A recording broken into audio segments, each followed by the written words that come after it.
Hello everyone है I am back with a video lecture. और आज हम जिस चीज़ को देखेंगे वो बेसिकली हमारे पास के इफेक्ट्स क्या होते हैं लोडिंग के। ठीक है, मतलब हमारे पास हमने चीज़ देख ली कि लोड्स कैसे कैसे होते हैं, बॉडीज पे एक्ट कैसे कैसे कर रहे हैं। अब उनके इफेक्ट्स क्या आते हैं बॉडी पे, ये जैसे फोर्स को अप्लाई हो रही है उसके बाद क्या इफेक्ट्स आते हैं। ठीक है, अब हम यहाँ पे दो तरह के इफेक्ट्स को डिस्कस करेंगे। सबसे पहला जो इफेक्ट होगा ना, ठीक है, वो हमारे पास है एक्सेलरेशन का। ठीक है, जो हम जैसे देखते हैं किसी भी चीज़ पे आप फोर्स लगाते हैं तो क्या होता है, उसमें कुछ ना कुछ चेंज आता है। ठीक है, एक्सेलरेशन बेसिकली वो होता है।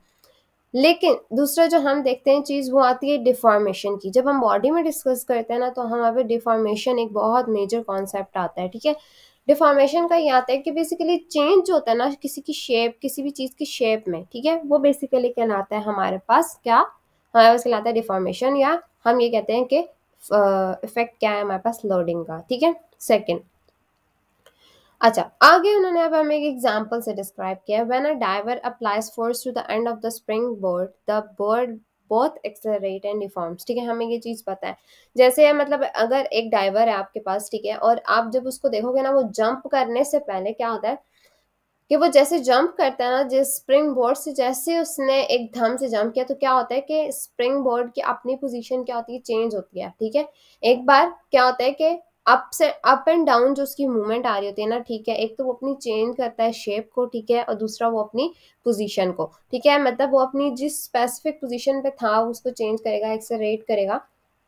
सेकेंड इज अब वो अपनी अब उसकी डिफॉर्मेशन जो होगी ना, बेसिकली वो जाहिर सी बात है उस पर कोई खड़ा है। ठीक है, जब वो एकदम से उस डाइवर ने जंप किया तो उसकी वजह से जो चेंजेस आए हैं वो उस स्प्रिंग बोर्ड पे वो दो तरह से आ रहे हैं। ठीक है, अच्छा, the amount of deformation that occur in response to a given force depends on the stiffness of the object acted upon. ठीक है, अब यही भी चीज़ हमारे पास बेसिकली मेजर कॉन्सेप्ट है। ठीक है, किसी भी चीज़ की जो अमाउंट या अमाउंट ऑफ डिफॉर्मेशन है वो मेजरली डिपेंड करती है, मतलब कितना आपके पास कोई चीज़ डिफॉर्म कर सकती है वो मेजरली डिपेंड करती है जो फोर्स हमने लगाई है ना, ठीक है, उसकी बेसिकली स्टिफनेस कितनी है। ठीक है, फॉर एग्जाम्पल एक अब स्प्रिंग बोर्ड की उन्होंने बात की तो उसमें स्टिफनेस है तो सही, लेकिन नॉट सो मच, लाइक आप ये नहीं कह सकते बिल्कुल बहुत ज़्यादा है।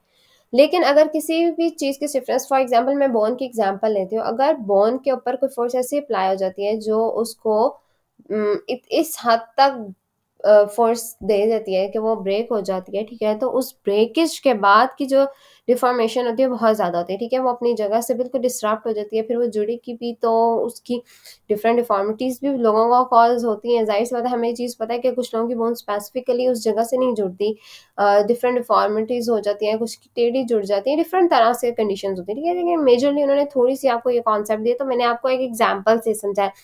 इट्स नॉट बेसिकली कि हर बंदे की बोन कोई डिफॉर्म हो जाती है, हर बंदे की बोन जो होती है वो डिफॉर्मिटी के साथ ही जुड़ती है। It's not like that.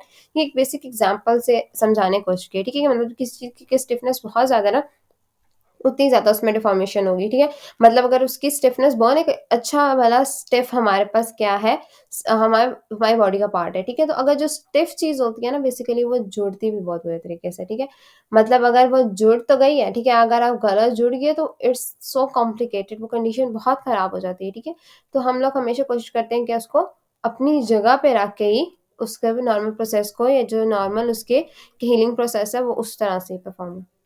ठीक है, नेक्स्ट चीज़ आ जाती है, अगर कोई एक्सटर्नल फोर्स अप्लाई होती है हमारी ह्यूमन बॉडी के ऊपर तो बहुत से फैक्टर्स किसी भी इंजरी को, अगर कोई इंजरी अकर होती है तो उसमें सेवरल फैक्टर्स जो होते हैं ना वो इन्फ्लुएंस कर रहे होते हैं। ठीक है, among these are the magnitude and direction. ठीक है, फिर उसके बाद हमारे पास आ जाती है डायरेक्शन और एरिया जहाँ पे हमारे पास फोर्स जो है वो डिस्ट्रीब्यूट हो रही है। ठीक है, ये तीन चीज़ों ने बताई, मैग्नीट्यूड, डायरेक्शन और जो एरिया हमारे पास जहाँ पे फोर्स डिस्ट्रीब्यूट हो रही है वो। ठीक है, ये तीनों चीज़ें आ जाती है। बेसिकली हमें पहले पता है कि अगर जब किसी जगह पे इंजरी हो रही होती है तो हमारे पास ये सारी चीज़ें, किसी भी फोर्स जो हम अप्लाई करें उसका कितना मैग्नीट्यूड था, उसकी कितनी डायरेक्शन थी, हम बार बार डिस्कस कर चुके हैं। अब हम और किसी भी जगह का एरिया एरिया बहुत ज़्यादा अफेक्ट करता है। अगर किसी छोटे एरिया पे अगर आपके पास फोर्स एकदम से तेज़ी से लग गई ना, उस केस में क्या होगा, जाहिर सी बात है तेज से फोर्स लगी है, एरिया स्मॉल है, तो फोर्स डिस्ट्रीब्यूट थोड़ी हो रही है, और थोड़ी होने की वजह से क्या होगा कि वो स्पेसिफिक रीजन पे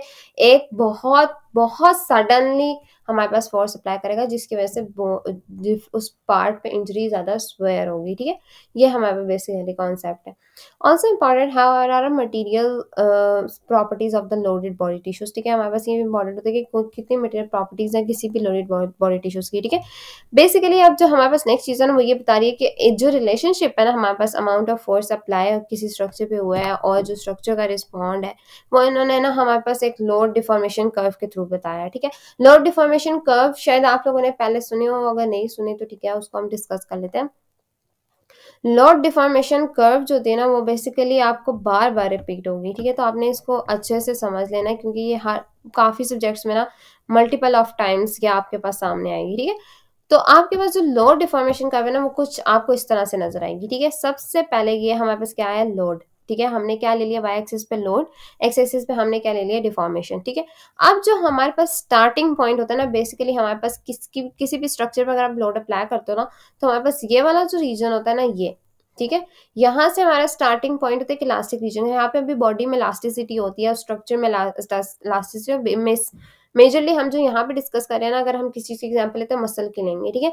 ये जो रीजन है ना, हम जब कोई मूवमेंट करवा रहे हैं, ये जो रीजन होता है ना जहाँ स्टार्ट हो रहा है, ये सारा इलास्टिक रीजन है, जहाँ पे हमारे पास एक कॉन्स्टेंटली इंक्रीज आ रहा है आपके पास कर्व में, ठीक है।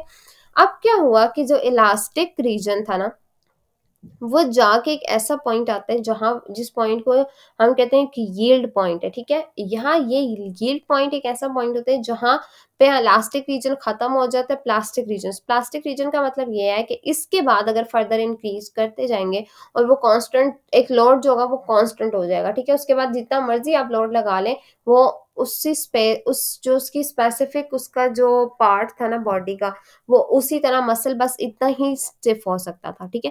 फिर उस पर जो लोड लगाते जाओगे ना, वो डिस्ट्रीब्यूट होगा, वो एक कांस्टेंट स्टेट में ही रहेगा, ठीक है। उसकी डिफॉर्मेशन कांस्टेंट, लेकिन एक एंड पॉइंट आएगा जहाँ पे एक रप्चर पॉइंट या जिसको फेलियर पॉइंट कहेंगे ना हम, वहां पे क्या होगा, बेसिकली हमारे पास मसल के डैमेज या टेयरिंग या इंजरी स्टार्ट हो जाएगी, ठीक है। तो ये बेसिकली हमारे पास एक सिंपल सी ना आपने उन्होंने एक एग्जाम्पल दी, लेकिन मैं आपको इसको बहुत ईजी करके मैंने आपको समझाया है। मतलब इसकी बहुत ज्यादा ना डिफरेंट तरीके से डिस्कशन होगी, डिस्क्रिप्शन होगी हर जगह जगह, ठीक है। लेकिन मैंने आपको बिल्कुल टू द पॉइंट एक चीज बता दी है कि कैसे कैसे। अब देखते हैं हम इसकी कि उन्होंने हमें क्या बताया। उन्होंने कहा है कि एक स्मॉल लोड्स अगर आप अप्लाई करते जाते हैं ना, तो डिफॉर्मेशन अकर होती है, but the response is elastic, ठीक है। जब आप स्टार्टिंग में लोड्स अप्लाई करते हैं ना, तो हमारे पास उन्होंने कहा क्या होता है कि इलास्टिसिटी जो हमारे पास बॉडी में डिफॉर्मेशन आ रही थी, वो इलास्टिसिटी के थ्रू आ रही थी, ठीक है। मतलब कि जो फोर्स अगर आप रिमूव कर दो ना, तो हमारे पास बॉडी ओरिजिनल स्टेज पे वापस चली जाती है, शेप या साइज में, ठीक है। जिस तरह का पुराना साइज था, मतलब देखो, मैं किसी मसल को ना अगर फॉर एग्जाम्पल यहाँ पे ना बहुत एक आम सी एग्जाम्पल लोग यूज करते होते हैं, वो होती है एक स्प्रिंग की, ठीक है। स्प्रिंग का ना एक रीजन होता है, आप खींचते जाओ खींचते जाओ खींचते जाओ, लेकिन जैसे उसको छोड़ते हो ना, अपनी ओरिजिनल साइज और स्पेस में शेप में वापस चला जाता है। लेकिन स्प्रिंग को अगर आप खींचते जाओ खींचते जाओ खींचते जाओ खींचते जाओ खींचते जाओ खींचते जाओ, जैसे आप कुछ थोड़े टाइम के बाद देखोगे ना, तो वो सब स्टेज पे ही रहना शुरू हो जाएगा। फिर उसके बाद जितना मर्जी खींच लो, वो वापस नहीं जाएगा अपनी ओरिजिनल साइज और शेप में। वो जो साइज होता है, फिर आप उसको जितना मर्जी बढ़ाते जाओ बढ़ाते जाओ बढ़ाते जाओ, एक एंड पॉइंट आएगा जहां पे स्प्रिंग ब्रेक आउट हो जाएगा, टूट जाएगा, ठीक है। ये बेसिकली उन्होंने आपको एग्जांपल दिया, ठीक है। Since stiffer material display less deform in response to a given load, greater stiffness translates to a steeper slope of the load deformation curve in the elastic region, ठीक है।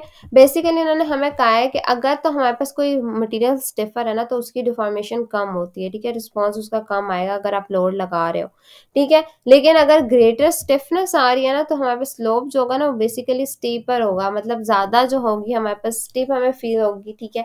अब उस केस में क्या होता है ना, कि जहाँ पे हमारे पास लोड ज्यादा स्टिपर होता है या इस तरह से आता है, तो हमारे पास उस केस में ना बेसिकली जैसे आपको ये रीजन स्टार्ट हो गया ना, तो हमारे पास क्या हो जाएगा, बेसिकली जब कांस्टेंट लोड जा ही रहा है ना, तो एंड में क्या होगा कि बेसिकली एक यील्ड पॉइंट या इलास्टिक लिमिट जिसको उन्होंने कहा था, ठीक है, उसमें क्या होगा कि उसका जो रिस्पांस, आप देखो हमने क्या कहा था, फोर्स अप्लाई होगी, बॉडी डिफॉर्म होना स्टार्ट हुई, लेकिन एक ऐसा पॉइंट हमने कहा यील्ड पॉइंट जहां पे डिफॉर्मेशन अगर उससे आगे एक्सीड कर जाएगी ना, तो बेसिकली हमारे पास प्लास्टिक रीजन स्टार्ट हो जाएगा, ठीक है। और प्लास्टिक रीजन ऐसा होता है कि अगर इसके बाद अगर किसी चीज में आप चेंज क्रिएट करोगे ना, उस चेंज में तो वो अपनी वापस ओरिजिनल शेप या साइज में शेप या साइज जो उसका ओरिजिनल था उस पर वापस नहीं जाएंगी, ठीक है, जितना मर्जी आप फिर कोशिश कर लो।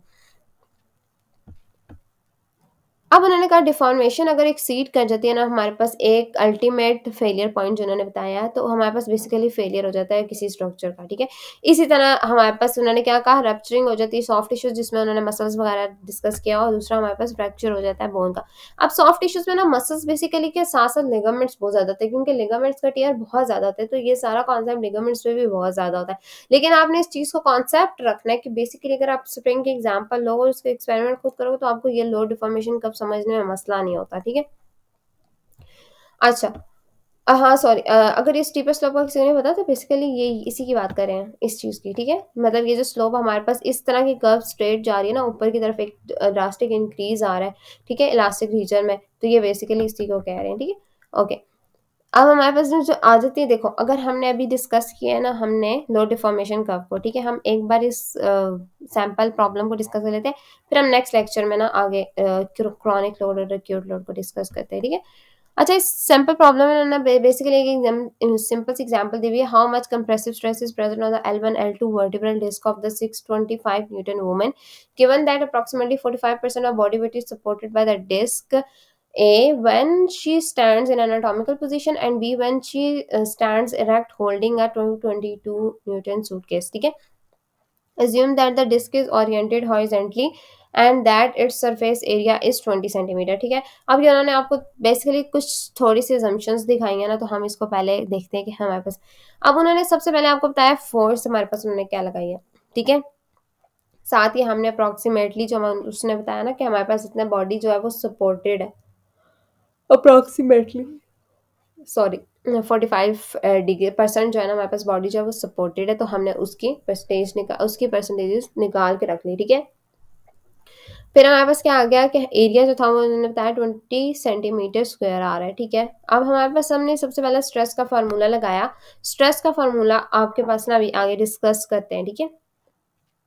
स्ट्रेस का फार्मूला लगाया जो हमारे पास है फोर्स इनटू एरिया, ठीक है। हम स्ट्रेस का फार्मूला पीछे पढ़ के आ चुके हैं, आई थिंक सो, आप हम बहुत बार बार डिस्कस करने की हमें जरूरत नहीं है, ठीक है। तो स्ट्रेस क्या हुआ, फोर्स की जो हमने सारी वैल्यू निकाली थी उसको, और हमारे पास एरिया जो था उसको रखा, और हमने उसकी डिवीजन करके हमारे पास 14 न्यूटन पर सेंटीमीटर स्क्वायर की आपके पास बेसिकली सिंपल सा फॉर्मूला जिस पे वैल्यू पुट की और आपके पास एग्जांपल आ गया रिजल्ट, ठीक है।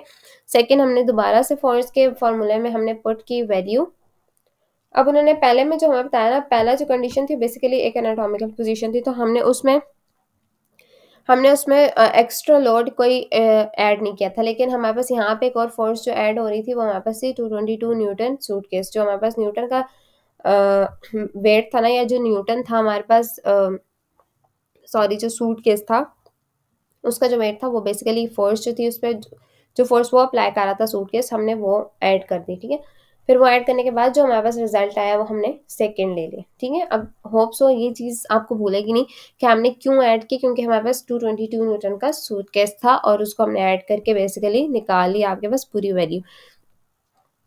सिंपल सी एक चीज़ है, इतना ज़्यादा इसमें वो टेंशन वाली या चीज़ वाली बात नहीं, ठीक है। ठीक है।